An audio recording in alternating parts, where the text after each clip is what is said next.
সালামু আলাইকুম। আমরা কারো বয়স নির্দেশ করতে ইয়ার্স শব্দটি তখনই ব্যবহার করতে পারি যখন সেন্টেন্সের মধ্যে ওল্ড অথবা অফ এইজ শব্দগুলো থাকে।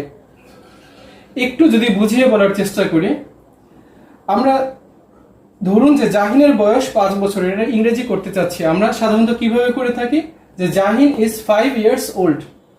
অথবা আরো একটি এক্সাম্পল যদি নেই, আমাদের মেয়ের বয়স 5 বছর, এটা ইংরেজি করতে গিয়ে আমরা এভাবে বলে থাকি যে our daughter is 5 years of age.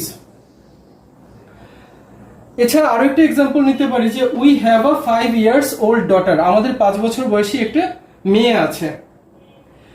এখানে আমি যেটা বোঝাতে চাচ্ছি যে এই ইয়ার্স শব্দটি আমরা তখনই ব্যবহার করতে পারছি যখন আমরা ওল্ড অথবা অফ এইজ শব্দগুলো নিয়ে আসছি। যদি আমরা ওল্ড অথবা অফ এইজ শব্দগুলো না আনতে চাই তাহলে সেক্ষেত্রে আমরা ইয়ার্স শব্দটিকেও আনতে পারবো না। সেক্ষেত্রে আমাদেরকে এভাবে সেন্টেন্সগুলো করতে হবে যে আওয়ার ডটার ইজ 5।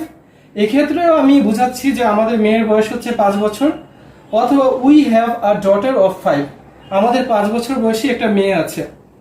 এখানে আমরা লক্ষ্য রাখবো যে আমরা যখন ইয়ার্স শব্দটা আনবো তখন অবশ্যই সেন্টেন্সের মধ্যে ওল্ড অথবা অফ এইজ শব্দগুলো থাকতে হবে। যদি ওল্ড অথবা অফ এইজ শব্দগুলো না আনি সেক্ষেত্রে আমরা ইয়ার্স শব্দটিকেও ব্যবহার করব না।